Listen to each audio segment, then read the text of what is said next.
Pakistan's ousted Prime Minister Imran Khan has been caught in a political storm for the past several weeks. Earlier this month, he was arrested by paramilitary forces on corruption charges, released only after the Supreme Court stepped in. His arrest triggered widespread protests across that country, followed by thousands of arrests and a massive crackdown on his political party known as PTI. When Khan was elected in 2018, he had the support of Pakistan's military. But Khan was removed in a no-confidence vote last year when he started criticizing the army leadership. He spoke to us early today from his residence in Lahore. I asked him what the last few weeks have been like, as he's been the target of the country's government. Right now, the situation is such that all my senior leadership is in jail. Today, one person who was hiding was the president of my party. They grabbed him and they put him in jail too. So over 10,000 of my workers are in jail. I'm pretty isolated here right now. My security, remember, the Interior Ministry has said that my life is in danger, extreme danger. And yet they picked up my head of security and he's disappeared for the last 3 days. And my bulletproof cars which accompany me, they have impounded 2 of them. So the situation is such, I'm isolated, quite insecure.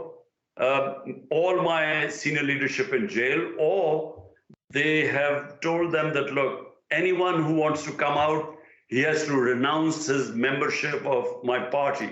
You are facing criticism from all sides that your supporters were responsible for violence after they laid siege to military buildings. Did they go too far? Should you have done more? Could you have done more to stop them?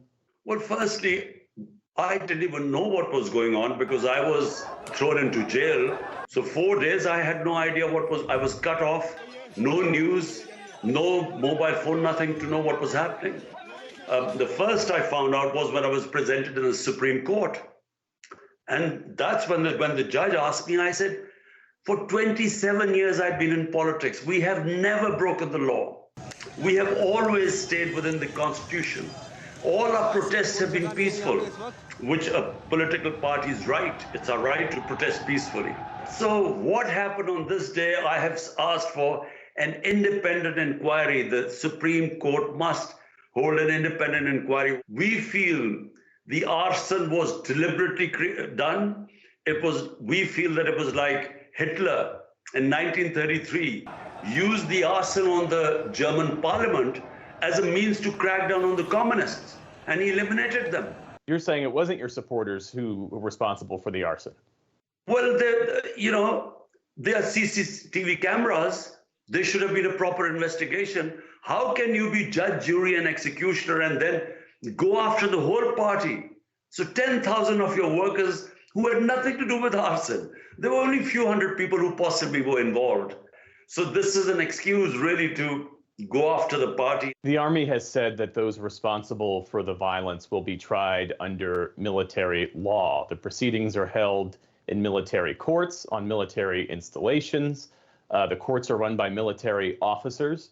Do you believe that your supporters can get a fair hearing in that sort of environment? This is the end of our democracy. In fact, it's the end of our justice system. It means there is no confidence in Pakistan's judiciary. How will the Supreme Court allow this to happen? We are now standing on the brink where the entire democratic structure is being dismantled. And the final nail in the coffin of the democratic structure will be military courts. Pakistan has been directly ruled by the military for almost half its modern history, and most prime ministers, including you, came to power with the support of the military. How did you end up losing their backing? I think you need to ask the ex-army chief, because he gave a statement afterwards that yes, he was involved in toppling my government, and because he thought I was a danger to the country. And yet I worked with them. So what made him suddenly in the last 6 months decided to pull the rug under the feet of my government? What made him change horses and bring the setup? Only he can answer. At this point, do you want to curtail the army's power, or do you wish the generals would support you as they did before? No. The problem is the hybrid system, where the prime minister is supposed to have the responsibility as an elected prime minister. But the power is basically lying with the establishment, military establishment. This hybrid system has failed. In my opinion, there needs to be a new equilibrium. The elected prime minister who has the responsibility must have the authority in any management system. So in order for Pakistan to get out of this economic mess, Pakistanis need rule of law. Rule of law will ensure proper governance. Are you confident that the next election will happen by October as scheduled? Absolutely not. I'm not confident, because what is happening now is that the establishment, along with this current government, they are trying to crush the party.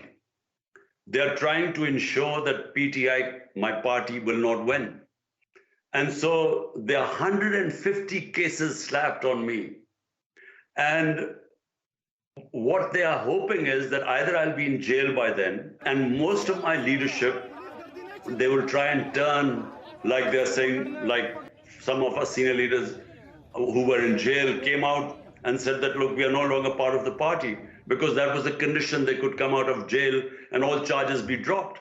So either the party will be so weak that it will not be able to win the elections.